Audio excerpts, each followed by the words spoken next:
everyone, and welcome back. This is Mindy Eggen. In today's video, we are introducing the new mini blending brushes from Tailored Expressions. These brushes are a great addition to your blending brush collection, and they help really fit into those small areas of your stencils. I have 3 different examples that I'm going to share with you today on how to use them, but first we will start off with the products that I'll be using. The stencils that I have here today. The first one here is the Dahlia Stencil with a lot of small areas. We also have a Rainbow Repeat. And then I'll also be using the new Mandala Stencil, another one with some great fine areas that's going to be perfect for these mini blending brushes. Some other products that I'll be including on my cards today. First is the Mini Strips Fun and Funny.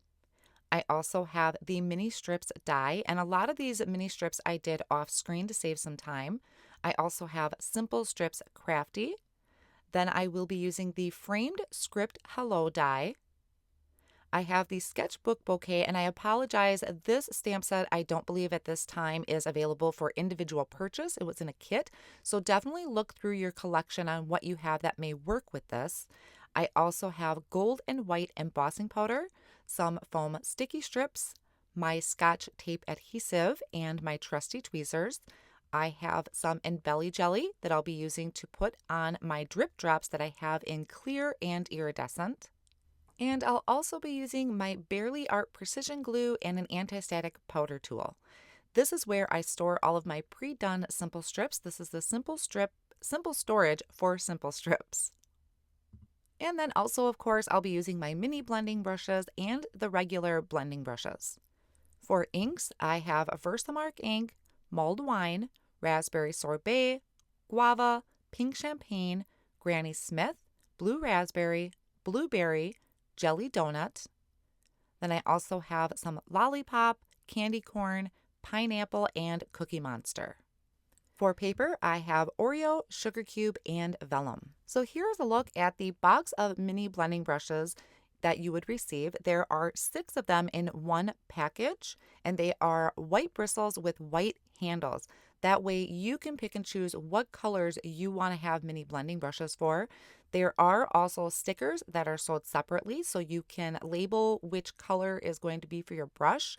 And inside of the package is some care instructions and how to use your blending brushes.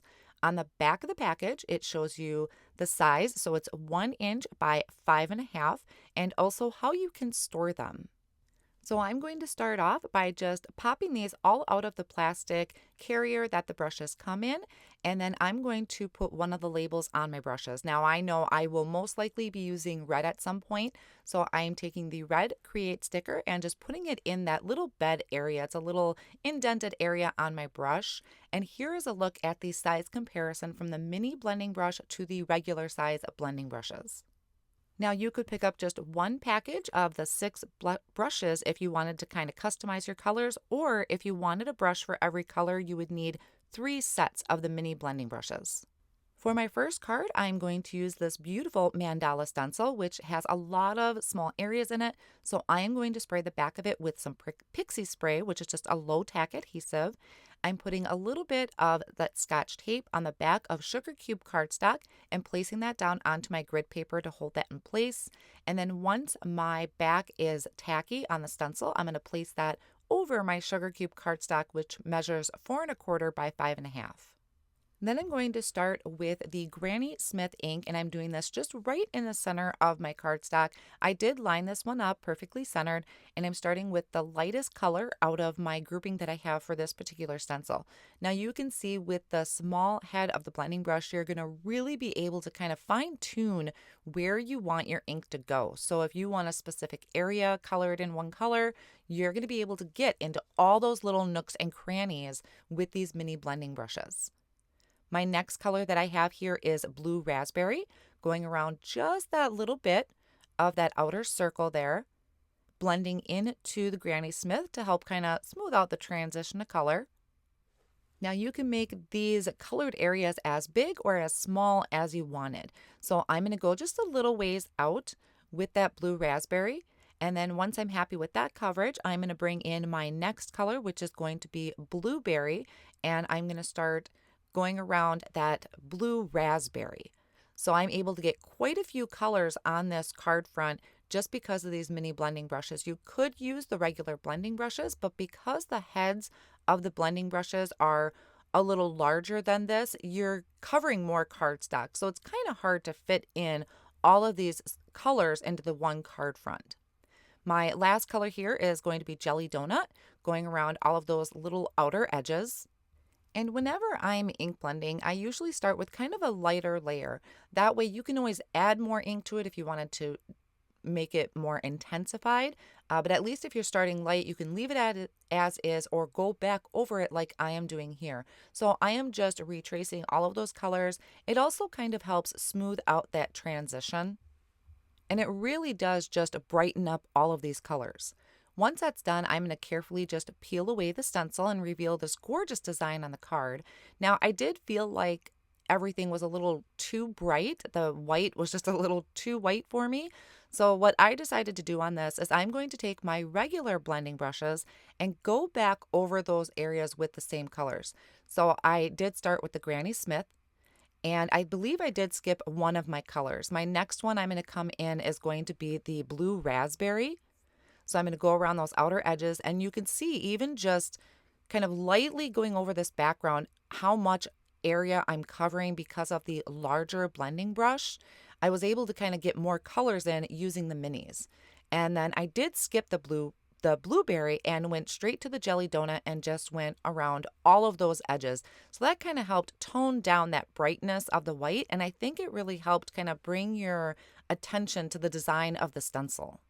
So I'm going to set this one off on the side, and I'm going to work with my next stencil. Most of the video is going to be me ink blending with the stencils, and I'll just briefly show you how I put the cards together at the end. This next stencil is the Rainbow Repeat, which is a lot of fun.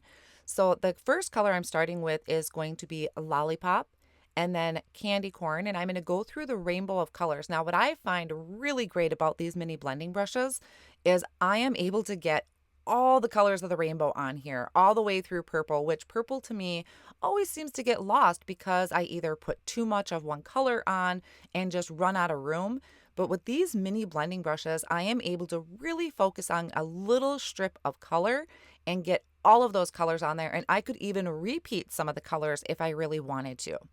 So like I said, I have Lollipop there, Candy Corn, Pineapple, Granny Smith, Cookie Monster, and then I'm going to finish it off with the Jelly Donut. So really excited I was able to get all of these colors in here. Now in this particular one, I did go all the way back through the colors, and you'll see here in just a moment how going back over the colors again really brightened up this rainbow and really made it pop. So love, love, love this stencil. This turned out super cool.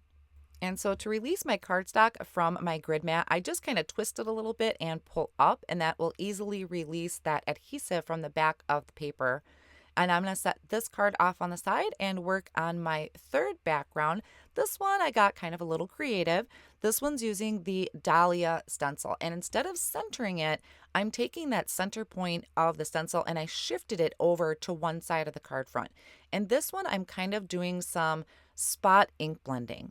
I'm starting with pink champagne, just a light pink, and then I will come in with guava ink, and I'm going to once again just pick random spots throughout the stencil to add that guava ink.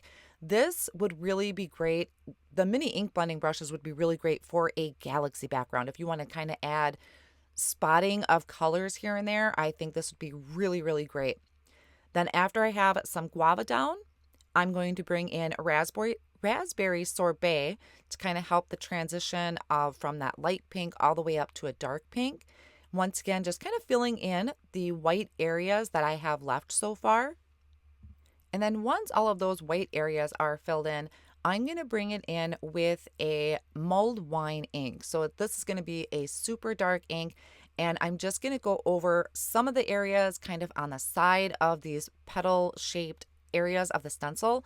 And to me, this almost looks like they're shiny. It just kind of gives that illusion of shiny areas over the stencil, and I thought that was just a really cool look. So once I peel this up here, you're going to see this beautiful vibrant background, and after I thought about it, this would probably make a pretty cool Christmas card. But I did think it was a little too bright and a little bit too busy, So I'm going to go back over this with a regular blending brush with my lightest ink, which is the pink champagne. And I am just doing this really, really light-handed. I didn't want to lose that kind of shiny feel that I had going on some of those puddle areas. So just a really, really light hand, kind of tone that down. Now I'm going to just quickly start working on putting these cards together, starting with the rainbow repeat stencil design that I had done. I trimmed that down to 3 3/4 by 5 inches. I layered it on top of 3 pieces of white cardstock measuring that same size just to give it some dimension, and then adding it to a sugar cube base that is cut to 4 1/4 by 5 1/2, and I can just add that trimmed panel right to the center. Now I have the framed scripty hello die that I die cut from Oreo cardstock, and I'm using the Barely Art Precision Glue to add little dabs of glue to the back of that, and I'm going to attach this to Vellum. I really, really love that Barely Art glue because that precision tip is phenomenal. Then after that's dry, I waited a few minutes. I'm just going to trim around that frame. So I'm going to have that vellum background to kind of soften up the rainbow behind it. And then once again, I'm using that Barely Art glue, just adding little dabs on the back side of the vellum right behind the scripty word. And I'm going to attach this to the front of the card.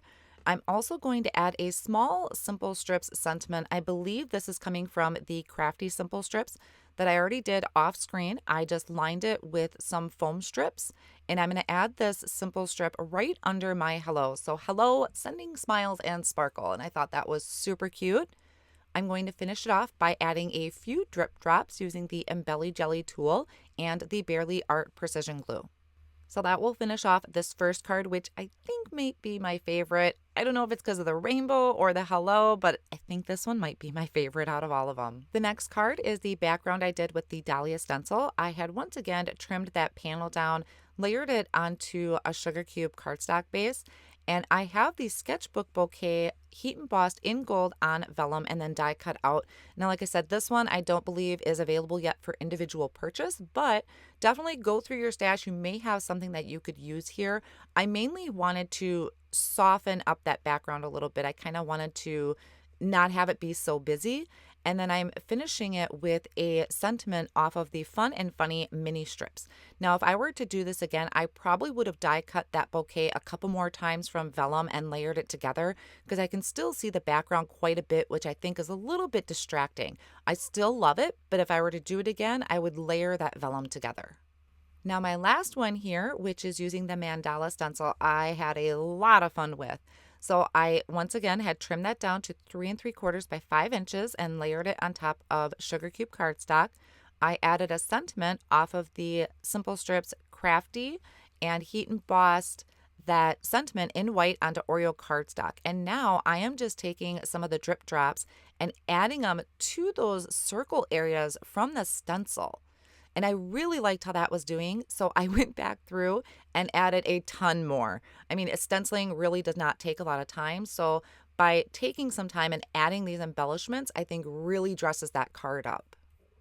So there is a look at the mini ink blending brushes from Tailored Expressions and how to use them and how great they are to have to your collection, and 3 cards that I hope inspire you to give this a try.